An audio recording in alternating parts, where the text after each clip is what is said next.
Something that came up this week, the co-creator and star of Fleabag, something to do with a programme in the UK, and not Theresa May or Nancy Pelosi. She said she was worried about being labelled a bad feminist when writing up this particular TV comedy, and said there were many potholes in the road for people with feminist values, and the dramatist who's also behind the hit series Killing Eve said audiences were exhausted by seeing women being brutalised on the screen. Fine, I'm exhausted by seeing anyone brutalised on the screen. It's far too much violence in my opinion. And then she made this statement: there's something oddly empowering about women being violent, she said. Really? I'm sorry, but it just isn't. Violence is or should only be required to defend yourself, not to go about punching people to show how much of a feminist or male-oriented you are. These people are such poor role models that these programmed agents set. Empowering women being violent. Sorry, it's just not. Something mentioned there was a piece of the difference between the two languages of English and American English, and one of the words came up was Realtor instead of estate agent. Neither are good for that matter. But then you look at the words. Real, having objective, independent existence. Tor, on one hand, it's an internet communication method for enabling online anonymity, of which there is none. All encrypting was done by Langley. You don't think they would put back doors in, do you? They did. And then this thing popped out. Tor, third order regular, a designation of the Third Order of St. Francis, Catholic Church. A papal decree of 1447 organised the more isolated communities into a new and separate religious order with its own rule of life. From that point, members were defined as either Third Order regular, living under regular or rule, or as the Third Order secular. And for those members of the order who lived in the world, that's where it started. Realtor. In the later centuries of the Franciscan movement, the order of regular tertiaries was considered as equivalent to the friars of the First Order. In other words, an expansion. Tertiaries, from the Latin tertiarius, means relative to the third. In other words, third party. Do you understand Realtor now? They're the third party. Or what is known as the third orders are those persons who live accordingly to the third rule of religious orders, either in a religious community or outside of a monastery in the world.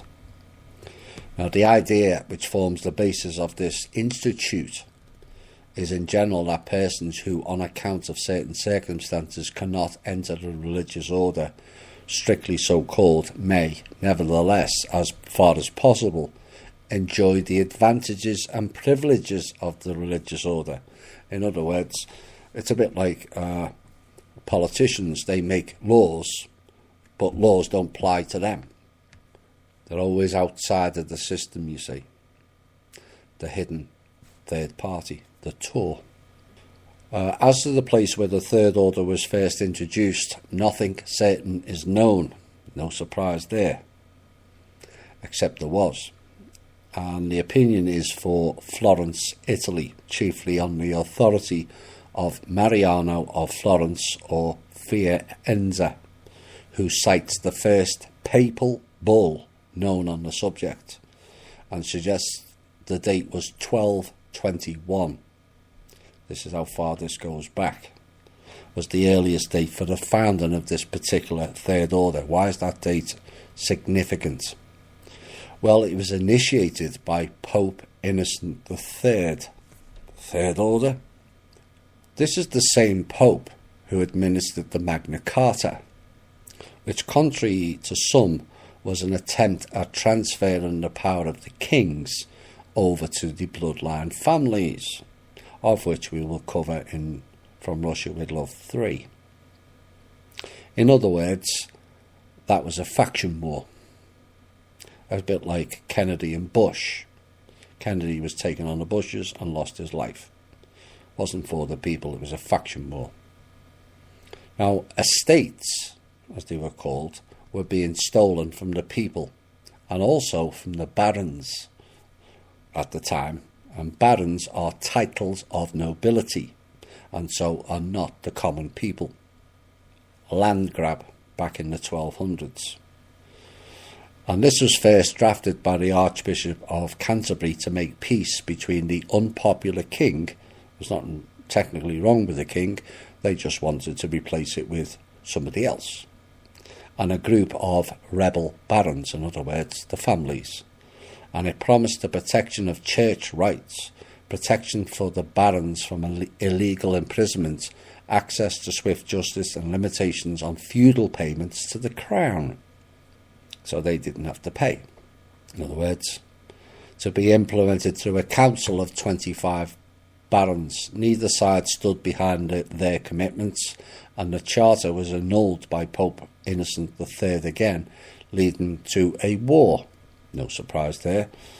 And research by Victorian historians showed that the original 1215 charter, the Magna Carta, had concerned the medieval relationship between the monarch and the barons, nothing to do with the people, and rather than the rights of the ordinary people.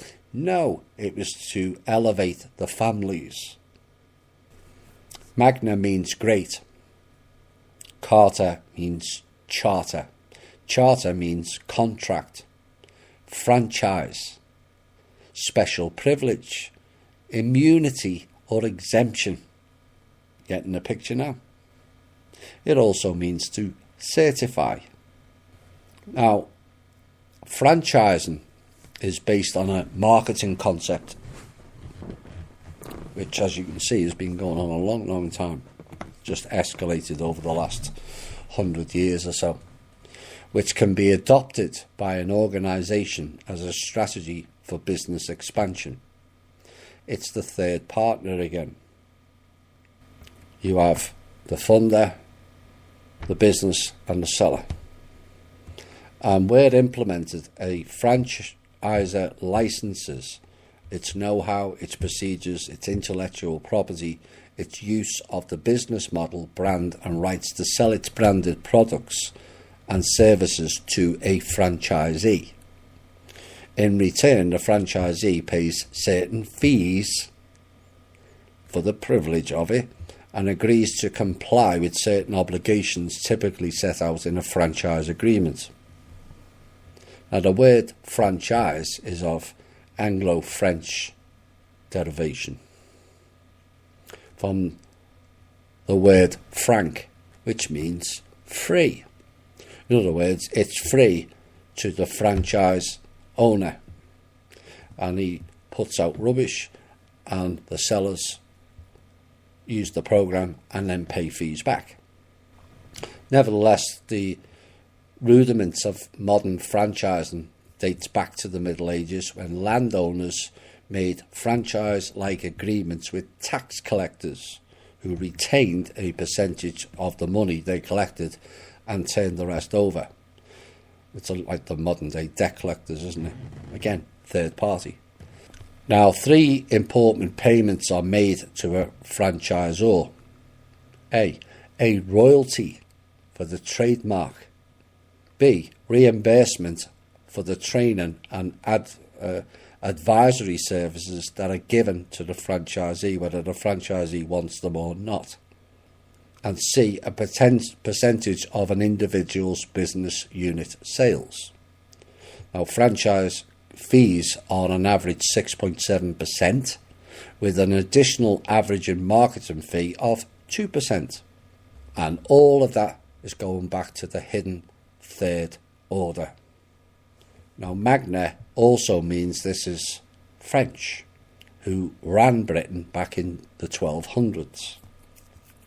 King John, who signed over the Magna Carta to the families, not to the people, was the third of the Angevin kings, a royal house of French origin. Magna is French, is the third person singular past historic of Magna. Third person again. These are the same people who brought about the Third Crusade.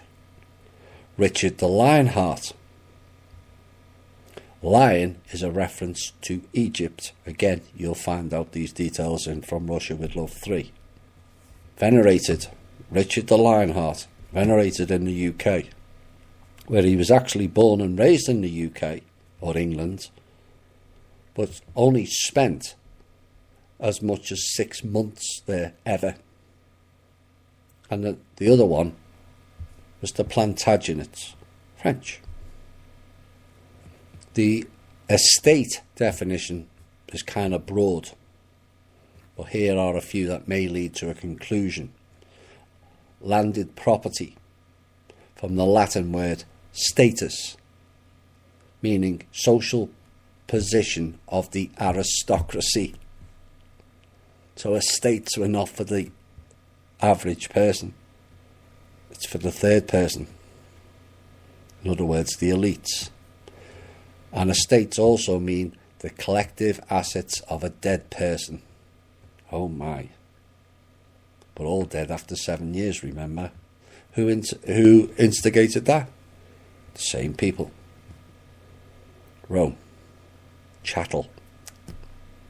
Or the debtor. So Realtor definition is your estate has been taken over by a third party entity.